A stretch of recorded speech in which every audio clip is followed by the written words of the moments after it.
everyone, it's Andy Kushner, host of The Wedding Biz, and I just returned from a wonderful trip in San Francisco interviewing some of the top professionals in the industry. Can't wait for you to hear those conversations. And today, I want to announce the guest, who is Ceci Johnson, who established Ceci New York in 2004, creating luxury invitations and custom-designed stationery for weddings, social events, parties, corporations, baby and kid events, and also has a stunning online collection for home and gifts, which I highly recommend you check out. She also established exclusive partnerships, and we talk about that during the interview. And in 2010, launched a lifestyle magazine, CeciStyle.com, which is a resource for her style tips with inspiration on invitations, travel, fashion, parties, decor, and more. Definitely recommend you check out CeciStyle.com. Clientele includes the president, international royalty, Sean Diddy Combs, Katherine Heigl, Hugo Boss, The Ritz, and so much more. Ceci also speaks to women in business, designers, wedding industry pros, and more. And I found her to be so humble, passionate, and absolutely chock full of wonderful tips and inspiration for all of us. I also want to urge you to listen to our follow-on segment that we have with each interview on Monday, and that's The Next Level with my co-host, in which we tease out some of the highlights of the day and help break them down and deliver specific tactics and tips to help you raise your business to the next level. My usual co-host of it and marketing director of The Wedding Biz, Melissa, is at Fashion Bridal Week in New York City, along with one of our network hosts, Julie Sabatino of The Stylish Bride. So be sure to check out our Instagram handle at Wedding Biz Show to see what they're up to. And so taking her place as a guest co-host for The Next Level is going to be Sean Lowe of The Business of Being Creative. So be sure to check that episode out. Also, Melissa and Julie, while at Bridal Fashion Show, are going to be seeing Inez and Veronica DeSanto, whom I interviewed and released last week. So if you missed that episode, you've got to go back. It was really special. So now enjoy my conversation with Ceci Johnson. I have something really special to talk about. It's our sponsor for today, and believe me, we check them out thoroughly. We don't just take anyone. So I want to say that if you need more presence in the market and you're wondering how to accomplish that, you need to check out OFD Consulting. They are an award-winning publicity agency that focuses on the wedding industry. Their client portfolio ranges from top-tier planners and venues to well-regarded national brand and industry thought leaders. OFD Consulting has placed clients in a slew of popular online and offline publications, and they also have a service dedicated entirely to B2B press. So for those looking to elevate your brand reputation among peers through online mentions, guest articles, podcasts, and speaking engagements, you've got to contact them. And one more piece of information, I want to tell you that if you are a small business, and most of us are, and you want to dip your toes in the PR waters, check out the OFD Collective, which is a 3-tier membership with robust educational and coaching opportunities along with ongoing press leads. So check out ofdconsulting.com. So, Ceci, thank you so much for appearing on the show. I'm so excited to have you. Thank you for having me. It's exciting to be here. Well, and we were talking, I think it was sometime last year, but you were getting ready to move. And so we wanted to wait till you had this beautiful new office. Yes, finally it's here and we love it. It's great to be in a new space and build it up to make it be the right brand presence and, start fresh. Well, I noticed even the restroom, the way the walls were, I don't know what to call it, but it's beautiful. Thank you. Yeah, decorated in a way I've never seen before. Oh, thank you. That's actually my paintings. I made we made the watercolor, the murals. Oh my God, no kidding. Yeah, they're pretty fabulous bathrooms, huh? Jeez. Well, but why not, right? Why wouldn't every single element brand-wise be all tied together? Exactly. Like, why not the bathroom? Exactly. Yeah, well, I mean, I want to build a lifestyle brand so it goes beyond just the invitations and I, have a beautiful canvas to play with. So why not? Yeah. Well, I want to find out, where all this came from for you. And I did find some information about you that you were the daughter of a successful business owner and that the entrepreneurial spirit was sparked at an early age, because what I read is that many valuable lessons that you put into practice in your own company were learned while growing up. And this is fascinating to me. Listening to your father in his office from your bedroom next door.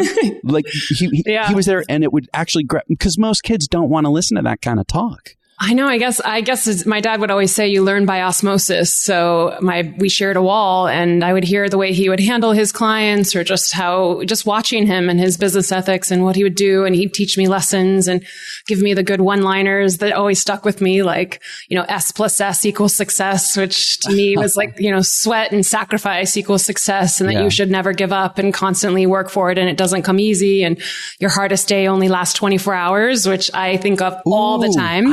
I could use that one. Yeah, it's a great one. And he was just very, very, just a good role model for me from a business perspective. And well, how young were you when he was talking to you about like those one-liners? Is this just as a little girl even?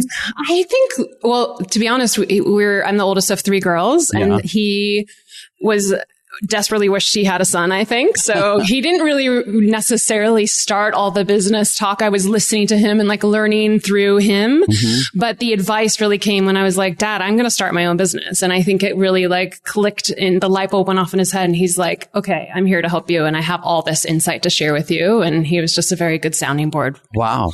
Do you remember some of the lessons that really stuck out for you from him in the beginning? That you still use today?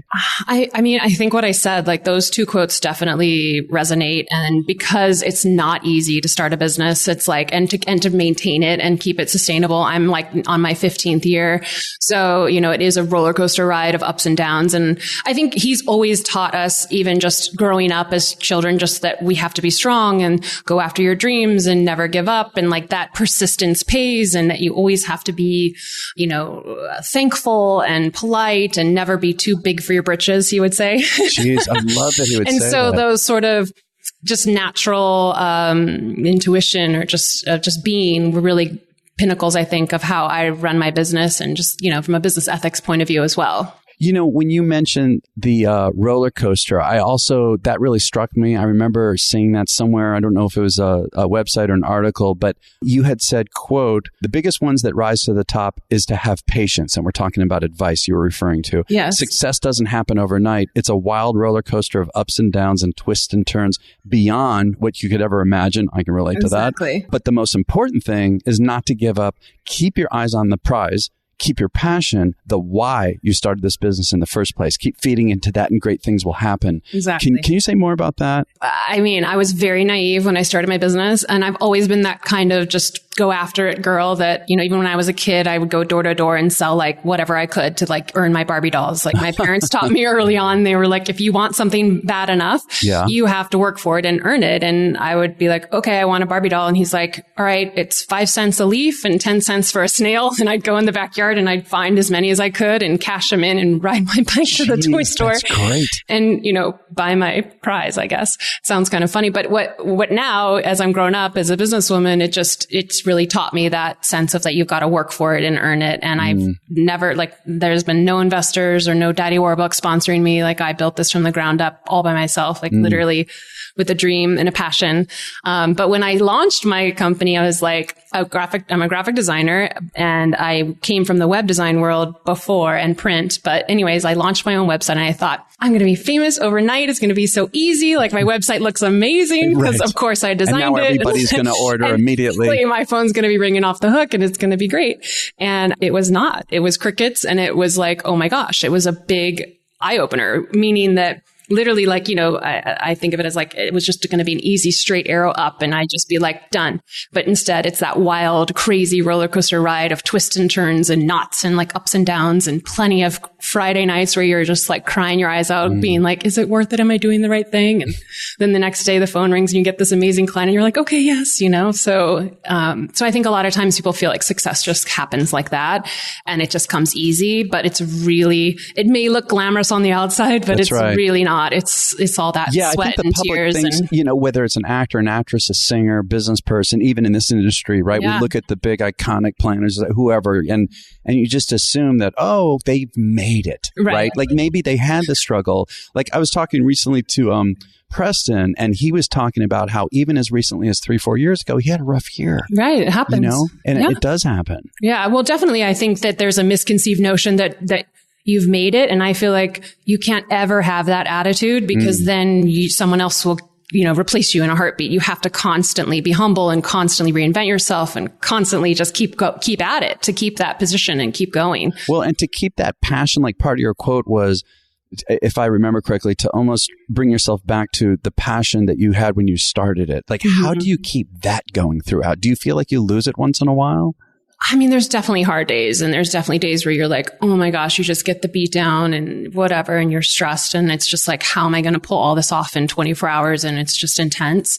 But I think you have to keep coming back to that why. And that, to me, it's the passion and thinking of the good things, because the negative can get you, Yeah. And it can really like take you down that negative spiral. And then especially with social media now, you go online and everyone looks better than you. And it's like this facade, and you have to just be like, okay, wait, put the blinders on and focus on the why and the good stuff and the positive. If it's the compliments that you get from your clients, or if it's for me, like the heartbeat of our business is creating beautiful things for people and making their lives, like telling their story through art and making their lives that much better and more beautiful. And that smile and that excitement and that wow that comes out of their mouths when they see it. And that's like the happiness, like we're in the business of happiness in a way.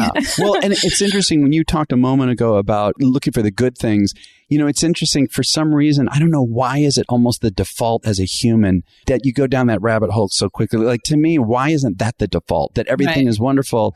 Instead, it takes a lot of work and effort, right? To look, it's interesting too, Ceci, you said about the good things. I need to bring this back. So with my team, I have two teams in the businesses, but I remember some time ago, we would have we have weekly conference calls. And for a period of time, we would start with each person saying something they're grateful for, related to the business. And it was such a great way to start the call. And I'm realizing as I'm speaking to, I have to bring it back, just to have that, right?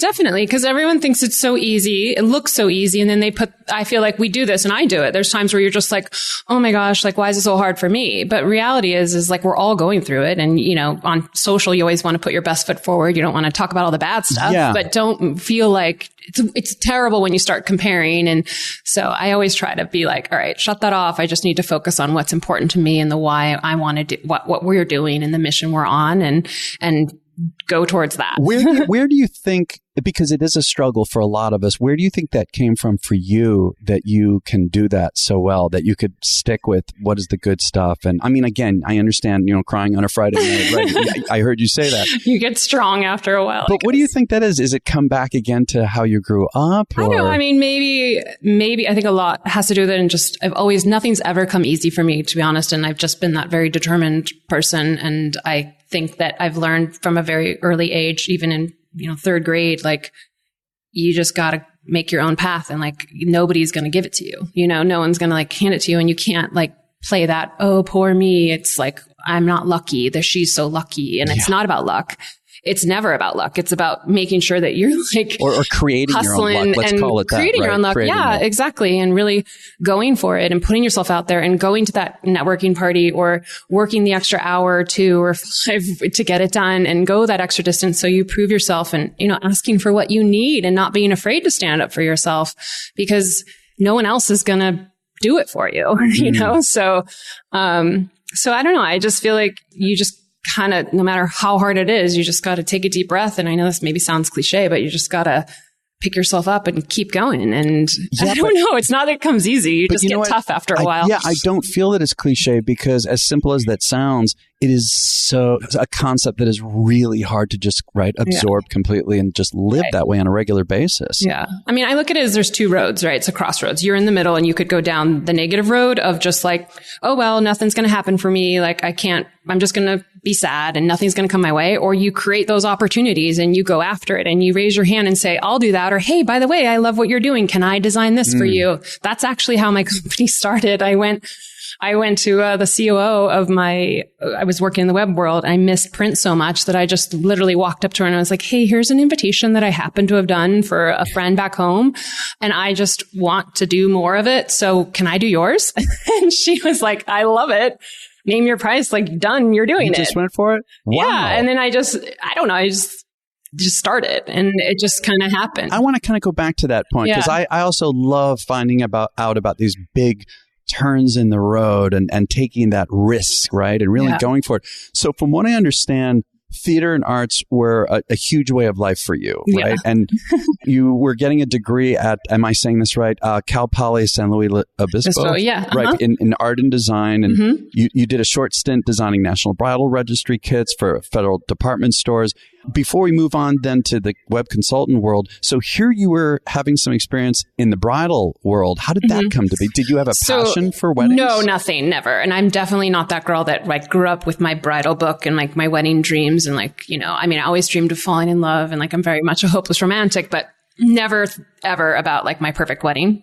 And so it's really ironic because my first job right out of college, my parents wouldn't let me move to New York. I had my heart set on New York. I'm from San Diego. Okay. They're like, nope, you're staying home. Like everyone's told me no my entire life. Sweet I'm like, girl is why? not going to the big city. Yeah. Exactly. My dad was like, why would you ever want to move to the most expensive city in the world and like give up paradise? Because we grew up in San Diego. And I'm like, Dad, there's more to life than the perfect wave. Like I have to go. I need to do stuff. And how about perfect weather too? Yeah, that's true. And perfect tan and perfect everything. And I don't know. It was just I had this itching inside of me, this desire to go. And maybe because I was in theater growing up and I dreamed of being a star on Broadway, I was like, oh, I got to go to New York. But New York to me is just the center of creativity and independence and innovation. And like, I feel like New York just embraces anything and everything. And you can go for it after you can build your dreams here. You know, it's the city of dreams, right? That, yeah. I mean, you have to be extremely tough and determined because it can eat you alive in heartbeat. But I immediately felt at home here. So actually my first job, my dad made me stay home. So I was like, fine, I'll get the best design job in San Diego, which I did.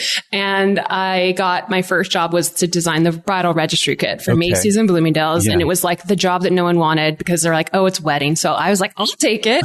And I approached it as like, you know, right out of school and designed it really beautifully and had all these amazing printing techniques. And this is like graphic designer, like nerd talk, but I'm like doing all these cool printing techniques. And the colleague next to me was engaged and she loved it. And she's like, I love all the concepts that you're doing. Like, can you please design my wedding invitation?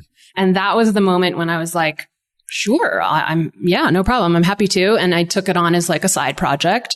And I was like, I'm going to approach this completely different than a boring, normal, like what was out there at the time was just a standard, 5x7 or smaller card, flat card, really boring in my mind. And it was a very antiquated industry where it was just like simple, boring stuff. So I made it into this book and it had multiple pages and it told their story and I had all this custom art and it was just really, really special. And that piece is, I think, the tipping point because then when I moved to New York, I got hired to do web design and I missed the paper. And that's when I went to the COO and I was like, hey, can I do this for you? I heard you're engaged. And I just kind of, before I knew it, like, literally word of mouth, people were like, why aren't you doing this? And I was schlepping my portfolio and stuff to Starbucks and meeting people on the side from my job. And before I knew it, it was friends of friends of friends. And, How old were you at this time? Oh my gosh, 26, I think. Yeah. So mid-20s. It's interesting too, a moment ago, I really caught when you said that there was just this kind of boring standard way of doing things. I mean, I can relate when I came into the music side and I had a similar attitude about quote unquote wedding bands. I'm like, wait a minute, why is it like this? And isn't it interesting? It's not like a deliberate thought of, okay, I'm going to think of something new. It's just there, right? Yeah. And you don't see any other way of doing it. Exactly. And that becomes innovation. Right. Yeah. And at the time I was like, well, maybe I should study the wedding industry because my clients were telling me like, why are you out there? Like, we've been looking everywhere for someone like you. And I'm like, really? Okay. And so I studied it and I realized what was offered was literally just big clunky binders that you would open and it was like a dusty old option and they call it custom, custom design. I think I remember seeing these. And literally it was like centered text and like, you could customize it by changing like purple to pink and like a starfish and I'm like, that's not custom. Yeah. Custom is my imagination. Like custom is unlimited, like design creativity, like innovation, like birds can fly out of it if I want to. Like this is not custom. And I realized that was what, because essentially the general public realized like custom is making, putting your name on it. And in retail, that's technically a custom order. But from the design world and from a designer point of view, that was not custom, right? It's like thinking now I call it couture because I had to analyze it or compare it to like fashion, right? There's like the off the rack, which is, your standard, and then there's couture. And so that's ultimately what what I started doing. And well, how did you manifest it in terms of working with your first clients to do that? Like how much was it more at that time your vision and ideas, or right from the beginning were you really, having these conversations with them and getting a sense of, well, what is their style and how do I interpret that? Yeah.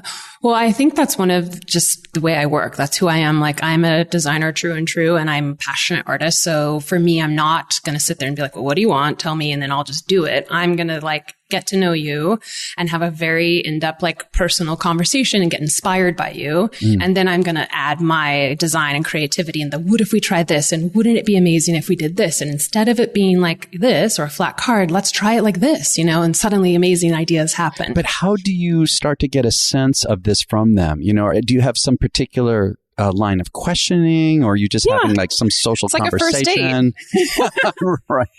You just get to know them. You ask them questions. I mean, simple things about, of course, if it's a wedding, then why did you pick the venue that you did? Tell me your story. How did you guys meet? I get clues by what they're wearing, what their style's like. It can go into their home, what their vibe of their apartment is, or, that they're obsessed with their dog, or I don't know, or why they picked Italy. Tell me, is there meaning behind it? It's all informing. I'm always digging until I get that nugget of inspiration to be okay, that's what we're going to build off of, because otherwise it's just sort of shallow. There's not much there. And I only want to design with purpose. Can you give me a story or two of any that, you've had a gazillion of them, but are there any in particular that stand out to you? Oh my gosh, they're all, it's like asking who's your favorite child. Right. They're all really good. Yeah.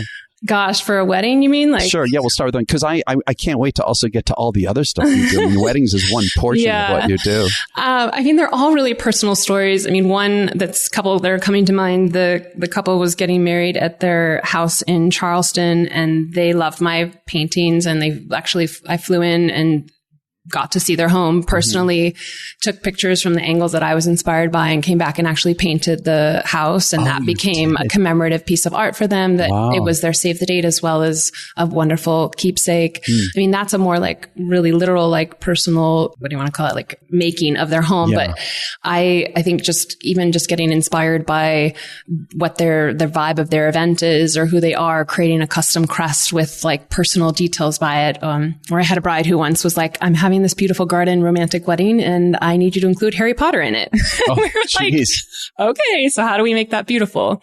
So it's just, you never know. They're all so different, and that's what makes it so fun. Well, really I'm also thinking, you're clearly so passionate and enthusiastic, and I'm sure that clients, it's an experience in of itself for them to work with you. They must so much enjoy this collaborative sense that they get to have with you. Yeah. And so I'm also thinking that there's such an emotional element to it. I understand I was asking you to describe in words, but isn't there a part that's indescribable, which is this vibe, part of the connection, the feeling you get with them, which manifests in a way that doesn't necessarily have words to put on it. Totally. Yeah, absolutely. And there is a bit of that emotional connection in that, just the excitement. I don't know, just the connection. Yeah, for sure. And I don't know, it just depends on, I can get a sense of immediately who they are. And I dream up in my head really quickly. I'm okay, this is what I want to do for you. And it's just a weird gift that I have, I guess, that I can come up with ideas right on the fly. And I'm all right, what if, this is what we're going to do, and what do you think? And they're yeah, amazing. We have an honest conversation. They might be nah, that's too much for me. And I'm okay, what about this? Let's change this. Let's do that. So it is that very creative and collaborative, fun experience. Is it an aha moment that you have? You must have that all the time throughout this process with them. I got it. Definitely. Inside you're telling yourself. Oh, I say it out loud. I'm oh my God, this is it. This is what we're going to do. And then I just sketch it out in front of them or show them, and then it happens. For a moment, to stick with weddings, you mentioned a couple of minutes ago, save the date. I had read also, you said just as important as what you wear, so is your image on paper, right? It's the first, and isn't the first touch point to save the date? Uh-huh. Can you say more about that? I'm going to say it again. Just as important as what you wear, so is your image on paper. Yeah. So to me, it's in a way, think of it like the movie trailer, right? If you had a really bad movie trailer, no one would go to the movie. So the wedding or the event is the movie, right? And then my job as the invitation designer is the save the date is the first touch point. And it's that moment that you're making that first impression. And then the invitation then comes next. And we're really creating this branded cohesiveness that, to me, I don't know, I joke that I'm would you wear sweatpants to your own wedding? You got to take yourself seriously in a way. Not to be boring and stodgy and quiet and serious. I don't mean it like that, but I mean like it's your wedding. It's in a special event. And the save the date is that first impression, that first moment that really says this is going to be a great event. And, you're spending so much money. Like, I don't care how big your budgets are, big or small, you're still putting a lot of time and effort into that wedding and the planning. And now couples are doing it like a year and a half, a year, 6 months even. That's a long time, So imagine if you didn't send something beautiful or something that made the right statement and you had a very small turnout, it's better to get all the loved ones there, I think. Well, and I think for, those of us receiving it, we may not necessarily exactly identify and have this whole very specific analysis of but it's the feeling, right, that we get, which expresses who they are. Totally. And the biggest compliment for me is when our clients are like, you just got us. Like, it's so us. And I'm getting thousands of texts from all my friends that are like, this is so beautiful. It's so you. Like, I don't know how to explain it, but it's just totally you. Yeah. And it is the ultimate. I really, really believe that. And also, you have to think like a lot of nowadays, like there are multiple events on one day. So you want, if someone's opening a pile of mail and you want yours to be the one they attend to, right. You got to make sure it looks good.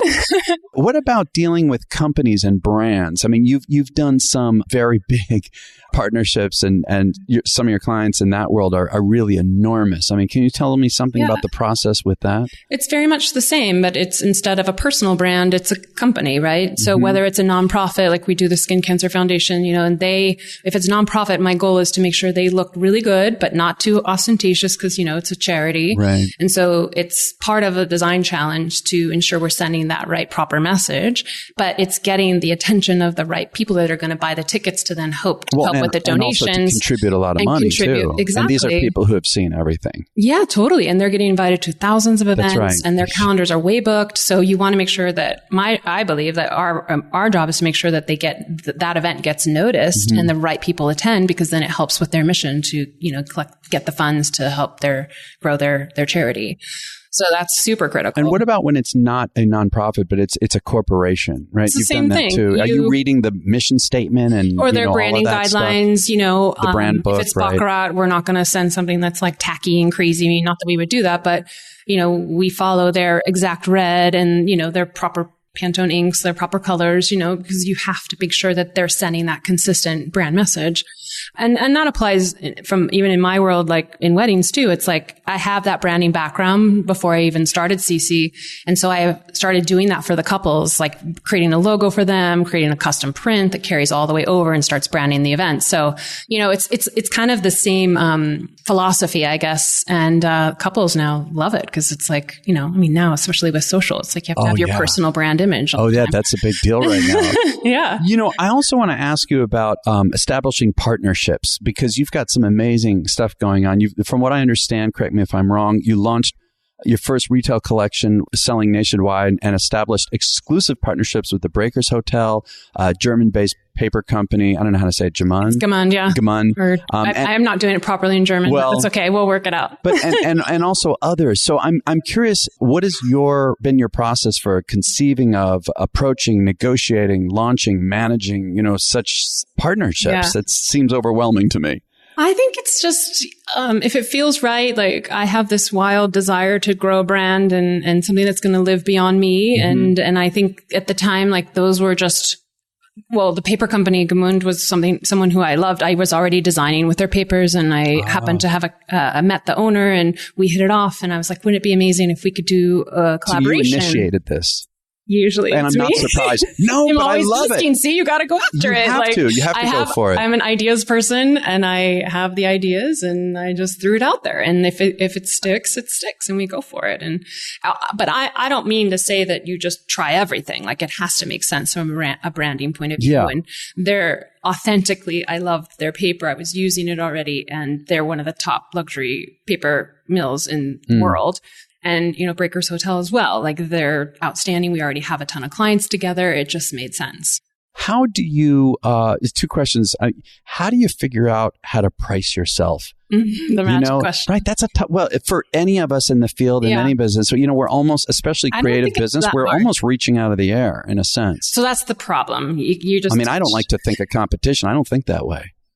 I think you just touched on a tricky subject for sure. And one that I'm extremely passionate about because I think we all work extremely hard in this industry. And because, like you said, how do I say this nicely? Like, I think we are just grabbing numbers out of thin air, which I think is the wrong way. And I think undervaluing, a lot of people undervalue. And then it just erodes the market. Completely. And we're giving too much away for free. And it's a big problem. So I don't know how much you want to get into there. Let's go for it. Let's go for it. I would say, let's change things, Ceci. I'm dead serious too. Okay.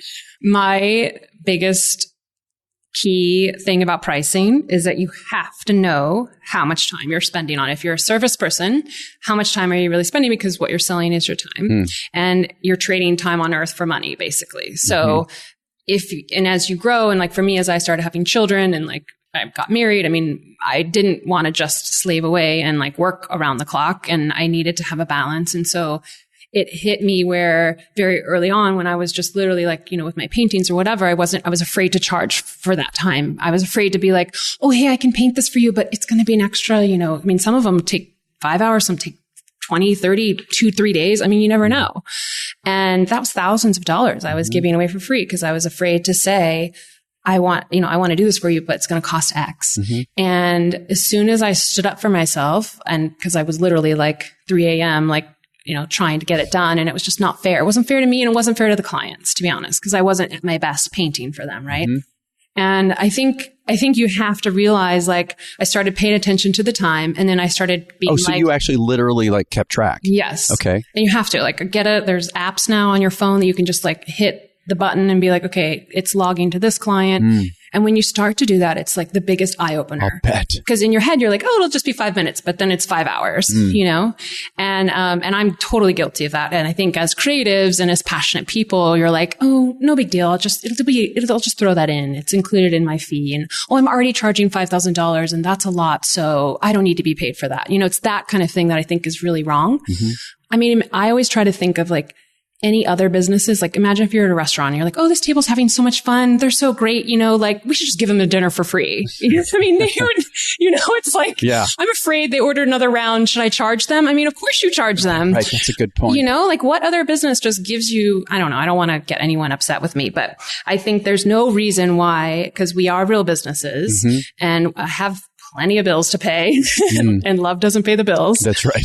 So I kind of faced my fears and stood up for myself. And when I started explaining the value to the clients of what I was doing and why I'm charging, I mean, it's a custom piece of art that I'm literally painting from scratch and hand drawing, and like it's hours and hours. Which is also the result of years and years and years and years and years of studying and honing your craft. Totally. And to me, that also relates to a certain value. For sure. Yeah. It's not even literally the hours. What's Picasso's favorite quote where he like signed a cocktail napkin and was like, it's 10 grand. And they were like, what? You just did it. He's like, it's years of that, That's right. I mean, it's the same thing, So anyways, I'm proud because I finally stood up for myself, and now, our clients pay us to paint it hourly, and even some have bought the original painting and paid an extra fee. Wow. Now, do you even bring up the, when you're explaining in certain situations, the amount of hours just to illustrate the point to them? You have to. And that's what I think, even whether you're a planner or a photographer or a florist, I like that. You have to say, listen, I spend 100 hours, or sometimes planners do 500 hours it could be a year that you're working with them. If there's no boundaries, if it's unlimited, you have me 24/7, then like you're shooting yourself in the foot. Otherwise they're making assumptions, which is usually going to be far under. Completely. And so, and when you're like, cause I mean, I did this exercise with a planner friend who charged $2,500 a flat fee. And I was like, how much hours do you actually spend to plan this event? She's like, oh my God, so much, like probably like 500 hours. And I did the math, and I'm like, you realize you'd be making more, $5 an hour, and you could be making more working at McDonald's. Like, do you want this job? And like, to be honest, who in their right mind would ever accept a proper job if, the employer was like, hey, you're amazing. I'm going to give you this job offer and I'm going to pay you $5 an hour. You'd be like, no, I need more salary. So isn't it ironic that in our own businesses, we are afraid to, and I'm saying it as we collectively like are afraid to sort of stand up for like what it's. But also, okay, so I'm not asking you your hourly rate, but how did you determine though your hourly rate? Yeah. So I think you have to look at your cost of goods or your cost of your overhead and all of that, and like what you feel you want to make a year. So if you want to make 50 grand, 25 grand, 100 grand, 2,000 $1 million, like there's only so many days in the year and hours in the day. Well, and so, if we could stop right there, because I've thought about this kind of thing, and I've thought to myself, how much do I want to make? And then that right there will freeze a lot of people. You know, that right there is like, well, I can't say I want to make X amount of. Why not? You know, I think we're all worth it. Well, and think about, like you say, not only the cost, but what kind of a place do you want to live in? What does that cost? What about the car? What about building in vacations? You know, how much do vacations what cost? What about rest? You know, going or the out gas to eat? that you have to buy to go to the cake appointment or the dressing. And so whatever it is right. Whether you want to make 100,000, 500,000, it is what it is. And then you know, then you do the math backwards and you're like, okay, actually I should be getting $200 an hour or $100 an hour or whatever you feel is good. And how many hours a week do you want to work? I mean, all of that. Why not? Isn't it interesting? Why are we all so afraid to do that? I don't know. Trust me. I mean, look at what lawyers do. They're in the service business. They make, this is where I get super fired up. They make so much money because it's every 15 minutes because they have a system and it's the like authoritative rule and that's just the standard and everyone hates paying their lawyers, but they do it. We should raise the bar a little. Why not us too? I'm not saying we have to like rip our clients off, but and that's not it at all. I'm just saying we need to like raise the bar a little. And if everybody did it, because those that are giving it away for free and guarantees, I know that who wants to really work for free? Nobody. So here's another question then. How do you, I mean, I hope I'm not offending anybody. Are you kidding? This is fantastic. Okay. No. This is a great thing to talk about. So I also, you know, I mentioned earlier, I don't think about competition.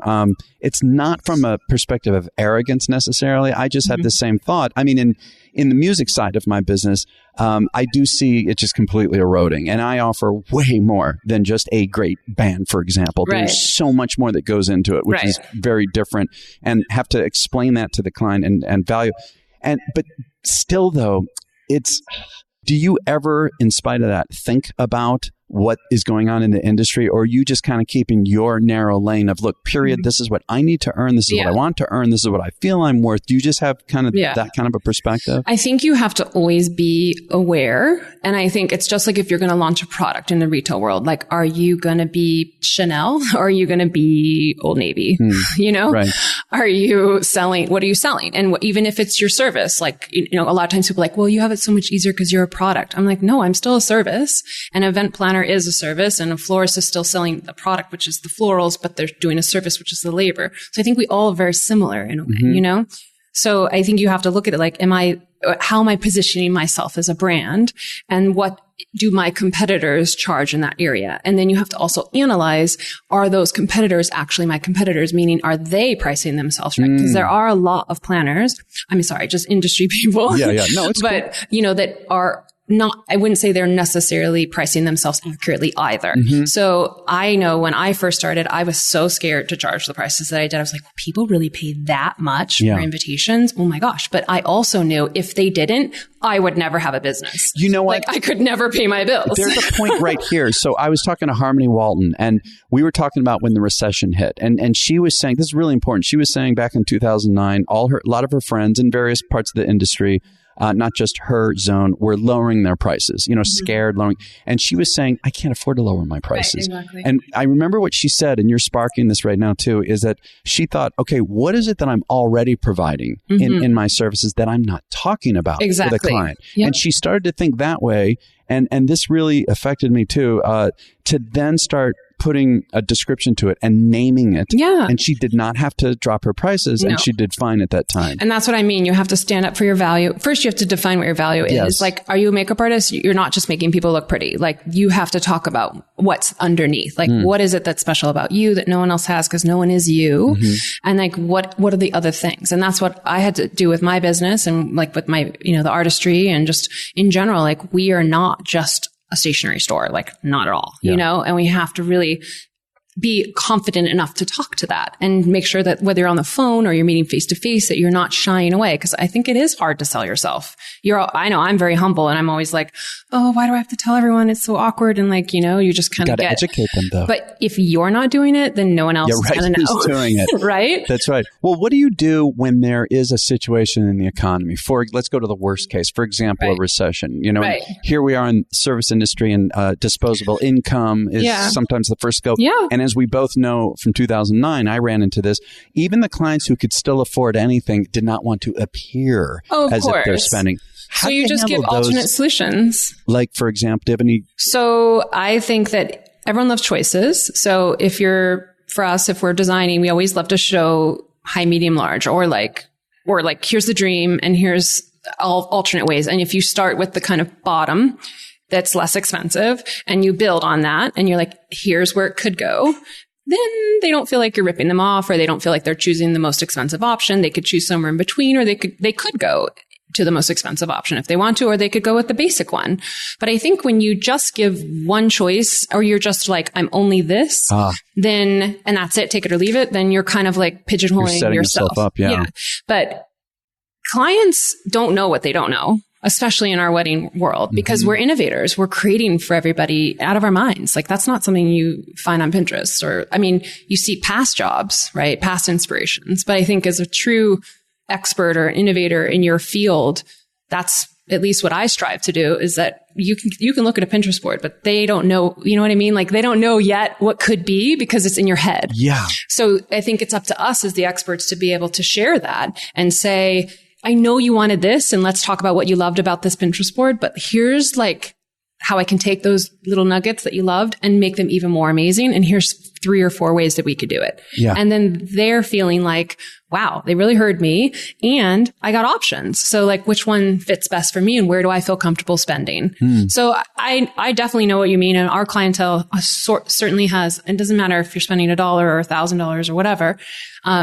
Everyone's conscious about the image that they're sending. You just have to make the appropriate one. So it doesn't mean that you have to be so over the top to be awesome, you know? Yeah. No, I get it. Well, one thing too, in a little bit of a different direction too, in terms of dealing with the really super, super, super high-end clients. Like you've dealt with your clients. Can I add one more thing? Because I do want to say one more thing, sorry, before we go off on this tangent. Of course. Also, if you don't have like pricing options or products, the other thing is, if you know your hours, then you can cut back and say, I'm happy to spend, you know, let's say as a planner, whatever, you had 200 hours in your contract or whatever it is. You could then be like, lower my price, but I lower my hours. So you're not working twice as hard, you know, and you're still being more efficient, I think. That's right. Does that make sense? So, yeah, and then you can be like, if you need more time, which they always do, then I can add on more hours, and you can make more money incrementally as you grow. See, what I love also that I'm hearing, the thread that's going through all of this, is you are not letting up at any point here. No, but you're offering solutions that could be affordable, but you're not sacrificing yourself as basically the guinea pig, or the one who's going to the sacrificial lamb that just then works 3 times as hard and gets 3 times less. Like, why? No, I think this is a really important message that people need to get, and don't have to be afraid of it. You know, I mean, people might say, well, Ceci's already earned the right to do that. Well, no, that is how you got there, was through this process. Yeah. You have to start there. Otherwise you can't go backwards. You've had clients like the president, international royalty, Sean Diddy Combs. Is that his name now? I don't even, I'm so, I'm like, what? Something Who I is forgot. it? Puff Daddy, P. Diddy. Daddy Love. Right. I forgot. Katherine Heigl, Hugo Boss, and so much more. What are those relationships like? Is there a different type of a pressure, or do you just see it as, hey, you know? I'm funny because I'm not really, I mean, I guess I'm not, I know this might sound funny, but I'm not really like starstruck. I mean, I'm flattered and I'm super beyond amazed and grateful, but I just really try to treat them as normal people. And even with royalty, like, you know, the eyes are on you on that one. Yeah, but the eyes are on me always. That's true. Well, especially in your business, it's all about the eyes. I don't ever want to treat anyone less than. Like, I'm grateful for, honestly, for every single client, whether, like I said, whether they're spending $1 or $100,000 or 1,000. It doesn't matter the price point. Like, they're all going through the Ceci experience, and I always want every client to feel that way. So whether you're a celebrity or royalty, or just Sally Sue who appreciates great graphic design, like, they should all be treated the same. So, I mean, that's not to say that, you know, some more are more demanding than others. Now, I do want to go there. Here's what I want to say. And they definitely challenge you, but that's okay. Some are very pleasant and beautiful too. Perfect bridge into this. So Tara Gerard told me, she said, you have to ask Ceci about Russia. Some of these brides, I mean, we're not just saying it's Russians. Let me just be very clear. We're not saying that. But there's some specific stories about some invitations. And can you tell us some of that? I wonder what she's getting at. I mean, I don't know. The one that maybe she's thinking about when the Princess of Qatar wanted me to design her invitations, which we did. And she thought that once they were signed off, they should just be delivered immediately to Qatar. And meanwhile, it's thousands and thousands of pieces. And it takes us normally like 4 to 6 weeks to produce things like that. And she wanted it in less than a week. And so when you give us a hoop, we say, where you want us to jump through, we're like, okay, how high? So we literally had to produce them extremely like lightning fast without sacrificing the quality, because talk about the impression and the worry. And I was like, oh my gosh, this is the royal family. Like this is major. And we had to not only FedEx them, we had to escort them ourselves, all the boxes on the airplane, and take them to Qatar to deliver to the princess. And we did. Wow. What was that like? It was intense, but we did it. And we're so grateful. And like for us, it's part of the challenge and the excitement of, the business, it keeps you on your toes. So it was fun. What about, speaking of that, what about the business aspect of it? I mean, again, I'm understanding from your stories with your father and all of that. But in terms of managing, like even to move here where we are today, you expanded in your office, and obviously I'm sure this costs more than the last place. What about just managing the business aspect of your business and it not taking away from the creative part and not draining you? How do you do that? Okay. So it's so challenging. And I think as creatives, you have to it's really hard. I'm not going to lie. You have to be really disciplined. This is my advice. You have to take a step back from the weeds of like the day-to-day doing and plan and be strategic about what is the vision for your business and where you want it to go. And then create the systems that your team has to follow. And you're talking about like with employees and stuff? All of it. Okay. Like for example, what are some systems that you would say are the most critical? In the beginning, when I was wearing all the hats and juggling all the balls, I would book clients, and then I noticed they would all just be like, when am I going to get this? And when am I going to see this? And no. And it was 1,000 questions coming at me at any given moment. And I could never focus on the design because everybody was just chomping at the bit for something. So I developed a system that basically when they sign up, they get a schedule and they get exactly the deadlines of where they're going to get things. So right off the bat, we're setting expectations. And I think that's what it comes down to, is setting expectations for the team, your team. I was going to say internally and externally. Yeah. And so then you book your calendar up and that these are the deadlines, and I can focus on those deadlines in a prioritized manner and a sort of sanity manner. Right. Yeah. I mean, don't get me wrong. There's always things like phone calls that come, or emergencies that pop up, or fires you have to put out, or things that go wrong that you didn't expect to go wrong, or the project comes back from the press, or the special paper that you wanted is now discontinued and you have to figure out and problem solve. And that's constantly my day of juggling everything. Yeah.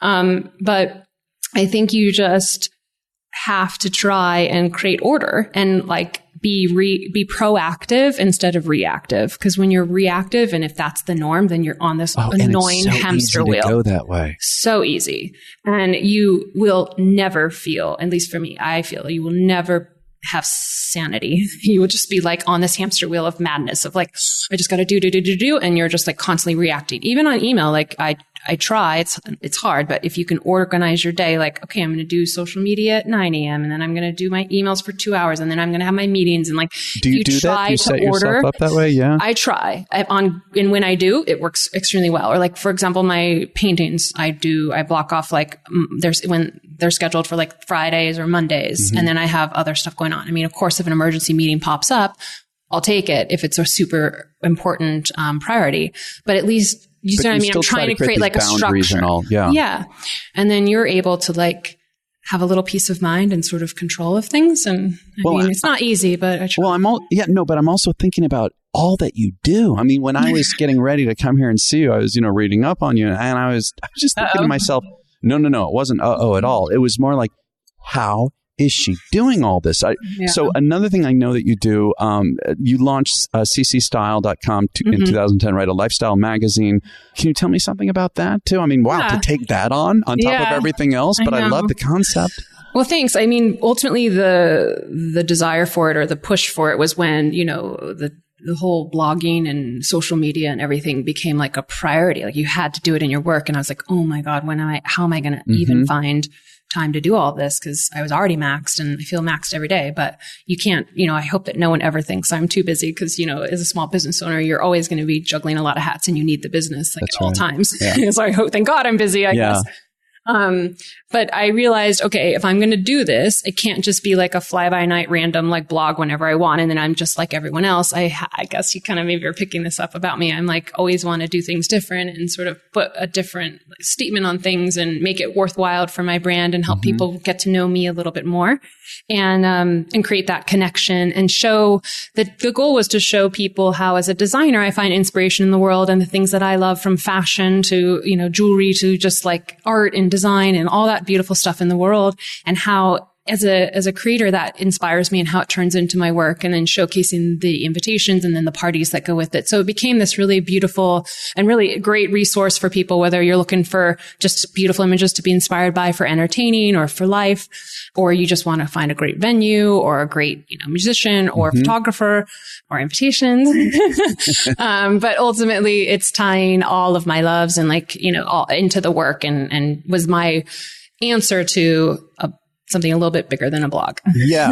No, I think it's wonderful. And I also know that you speak to women in business, designers, wedding industry pros, and a lot more. I found one thing that said you speak also about, and I'm not sure if it was women, everybody, I think it can apply to everybody, but escaping their ruts and separating themselves from the pack. Yeah. Yeah. So, I guess this is kind of a common thread. I guess what's coming up is just the same thing I just said is like, I think we all get a little bit stuck in letting the business run you instead of you running the business. And definitely money is a huge component of that. So, and I think I'm very passionate about helping other small businesses who have no idea how to do it, or they're afraid, or they're like, how do I know how to do pricing? Or how do I stand up to clients? Or how do I even get clients? Like, how do I even market myself? Like, it's a hard thing to do. And, I'm grateful, I guess, that I have the business side and the artsy side. And I thank my dad for that, as we talked about. Yeah. But not many people, can wear both hats. And I get that. And I'm not sitting here saying I knew or do know everything either. I think a lot of it is just trial and error and good instincts and going for it. Yeah. But I love being able to help people because no one helped me and I felt very lonely. And there is still times where you're very lonely and, it's lonely at the top, they say. Well, no. And also like, helping. Help. Well, and people say, I was even just reading a thing on the Dalai Lama and Archbishop Tutu, a wonderful book about the two of them. And they were talking about when you are having such a hard time and you're feeling, if you go help other people, it sounds obvious, but we have to be reminded. You're also helping yourself and feel less lonely, and you're feeding yourself. Totally. And if I can help people get out of their own ruts or realize that all that negativity is just nonsense, and that really you just need direction and strategy and somebody on the outside looking in to be like, oh, this is great. Here's how you're going to do it. And I can strategize and organize their whole plan for them in an hour. And it's just something that I love doing and comes easy to me. Then they're like, wow, I have all sorts of clarity now. I have focus and direction and I'm inspired and I can do it. And they do it. Yeah. Well, and I know that's one of the things specifically you do is in mentoring is helping people transform their strategy, branding, and design for the better. What are some of the common mistakes that you find people make in that sense? So number one is they're branded and the image they're putting out there is completely wrong. And I guess just meaning you go to their website and it looks like, I'll give you an example. This is really funny, but so one of my consulting / branding clients, she came to me because she wanted to be completely rebranded. She didn't understand why she wasn't getting the clients that she wanted. She's like, I can do higher end events. I want higher end events. I want to be the go-to in Salt Lake City. And I looked at her site and it was just singing all the wrong messages. The images were outdated. The logo looked like a strip club. I'm sorry. She knows it. I told her. I'm very honest. I'm like, the name is not unique. Someone's got to tell her. It's got a martini glass and it's silver and red and black. And you look funny. I'm ready to, it's a completely different message than what you want to be. So, and a lot of times, from a branding perspective, you have to be able to get that impression right away. Yes. People need to look at you and go, especially today with this lack of focus and all completely. They have to get it in a second. And so if your image and your website and your social media presence and all of that is not buttoned up, then that's the biggest mistake, number one, because you won't get the clients calling you. They'll look at you and be like, oh, they just don't look right. Or they're sending a message of distrust or inconsistency that means they're not really going to deliver something quality to me.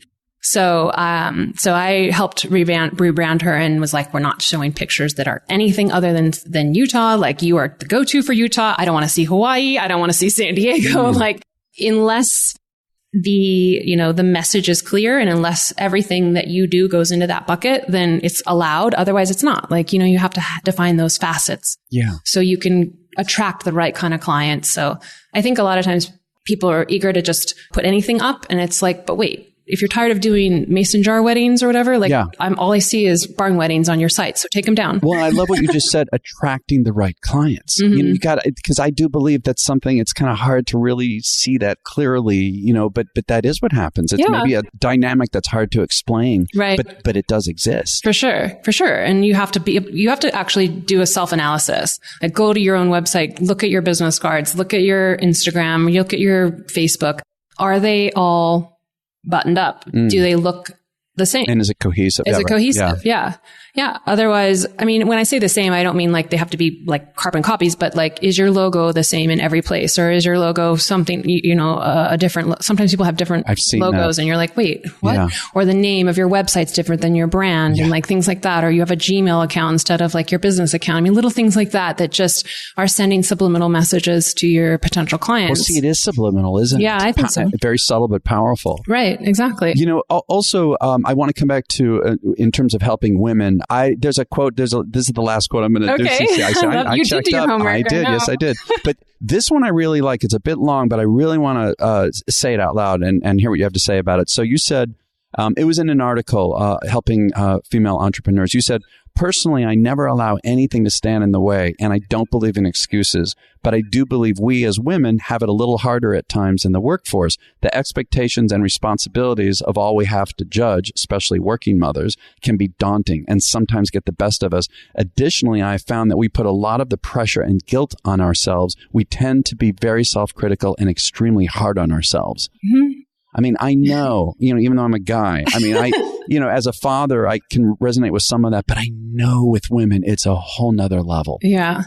Well, it's the mom guilt, right? Mm-hmm. And I think it's also, I mean, I have entrepreneur guilt, I have mom guilt, just like wife guilt. I mean, the more you have on your plate and the more kids you have, or the older you get, I feel like the more responsibility, and it's just like it gets more and more intense. Mm-hmm. And we also put a lot of the pressure on ourselves, and it's just natural. But I don't know. I think it's completely okay that you can delegate and you can get a nanny or get a daycare. And like, if the nanny needs to like pack your kids' lunch, it's okay. Like they're going to be fine as long as they're fed. And like, if you can't pull it off, like I had to start letting go of those kind of things. Like even cleaning my house. Like I grew up, my mom would always clean the house. She was not a working mom. Uh-huh. So I have this vision of like the perfect mother who was there for us at all times, so that definitely has something to do with it. And I certainly want to be there for my children. But like she had all the time to do all that housekeeping, and I personally don't like it, number one. And number two, I was like on my weekends when I hardly have any time and I want to just be snuggling with my kids. Present with them. I don't want to be scrubbing the toilets. That's right. And dealing with, the awful like Cinderella chores. I'm like, no. So I looked into it. I'm like, cleaning ladies aren't that expensive, but they are lifesavers. So I think that's where I was like, okay, I need to let go of all this pressure. And little by little, I was like, okay, I'm going to do this. I'm going to make room for this and like budget for this and be like, it's okay. Because I need to take care of myself too. Yes. Well, I would even say, I don't know how some people will take this, but in order to take care of others, if we're not taking good care of ourselves first, what do we have available to give? No, totally. And it's not easy. I mean, there's still, right now, I'm like, how do I find time to go to the gym? Or like, I need to like do more me things and like, not selfishly, Aren't we all but like struggling with this balance. Right? I think so. I think it's just, and that's why we shouldn't be so hard on ourselves. Yes. Like we're all in it doing the exact same thing. And even though Instagram makes you look so fabulous and like, it's so easy and like, oh, look at me. It's really just a facade. And we're all just working hard, trying to just keep all the balls in the air. Well, my favorite, I do have to add go ahead. This is one last quote, which I love because it reminded me when I said the balls in the air. So I think of it often that you're juggling. You're always going to be juggling a lot of balls and you just have to make sure the glass ones don't break, right? They don't fall. So you're going to let the rubber ones bounce as you're juggling. You're like, that one can bounce a little bit by the side, but the glass ones, you got to keep going, like keep them in the air because then it's like, those are the priorities. But the rubber ones, you can just pick back up when it's time. Oh, that's a good one. I'm going to steal that. I'm going to use that. Don't let the glass ones break. So you have said so much. This is really wonderful, Ceci. I'm wondering if you were giving a master class to to already, let's say people who are already, someone experienced in the industry, but, they want to rise to another level, what would you say are some of the biggest tips and advice that you would give someone generally in this industry?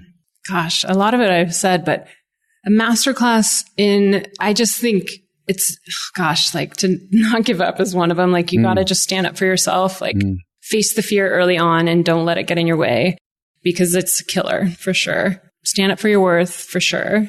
I mean, everyone, no matter what level you're at, goes through struggles. So try not to be so hard on yourself, I think.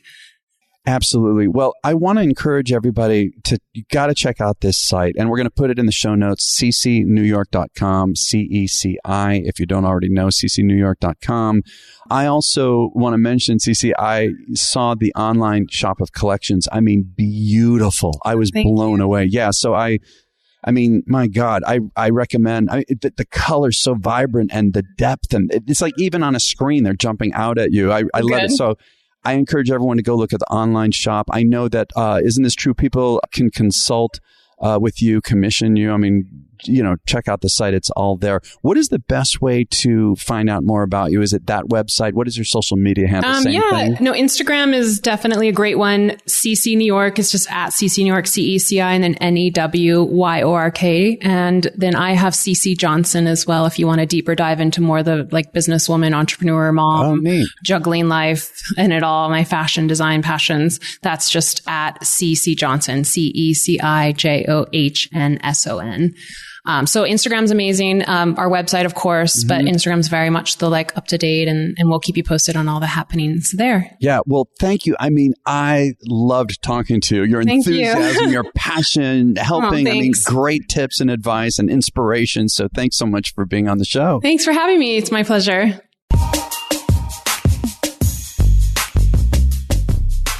Thank you for listening to my conversation with Ceci Johnson. Check out the show notes on our website at theweddingbiz.com. And if you enjoyed the show, which I know you did today, be sure to share it with your friends and colleagues. It helps build our community. And also review it, because that really helps new people find us. So we would appreciate that. And don't forget to check out the next level that goes with today's episode, in which my co-host this time, Sean Lowe, and I tease out the highlights of the interview to help you raise your business to a whole nother level. I want to mention next week's guest, and that is going to be planner extraordinaire Jennifer Zabinski.